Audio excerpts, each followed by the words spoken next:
Hello friends, रोज टिफिनला काय भाजी द्यायची हे कळतच नाही, तर त्यासाठी आपण या चॅनेलवरती टिफिन रेसिपीची सिरीज सुरू करत आहोत।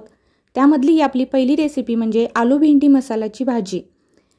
त्यासाठी मी इथे एक बटाटा घेतलेला आहे, त्याची साल काढून घ्यायची आहे आणि हा बटाटा फ्रेंच फ्राईजला जसा आपण चिरून घेतो त्या पद्धतीने चिरून घ्यायचा आहे, जेणेकरून मुलांनाही ही भाजी खाताना अशा प्रकारे चिरलेला बटाटा आवडतो आणि ते आवडीने खातात। हा चिरून घेतलेले बटाट्याच्या फोडी आपण पाण्यात घालून ठेवूया, जेणेकरून त्याचं स्टार्च पूर्णपणे निघून जाईल। आता भेंडी चिरून घेऊया। भेंडी चिरत असताना त्याचे असे पातळ असे काप करून घ्यायचे। अशा प्रकारे सगळी भेंडी चिरून झाल्यावर मी कढई गरम करायला ठेवली होती, त्यामध्ये थोडं तेल घेऊया, थोडे जिरे घालायचे।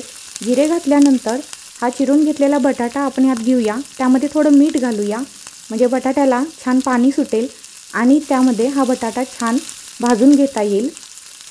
अशा प्रकारे लालसर असा होईपर्यंत हा बटाटा 4 ते 5 मिनिट मी भाजून घेतलेला आहे। आता त्यामध्ये मसाले ॲड करूया।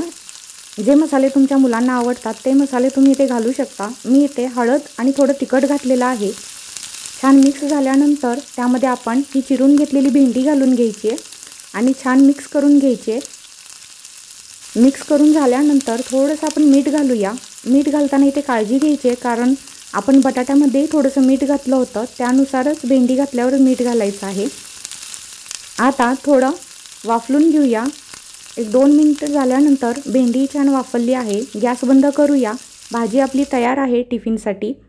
अशा प्रकारे चपातीवर तुम्ही सर्व करू शकता। हा व्हिडिओ आवडला असेल तर लाईक सबस्क्राईब नक्की करा आणि आपल्या चॅनेलवर सिरीज सुरू आहे ती बघत राहा। धन्यवाद।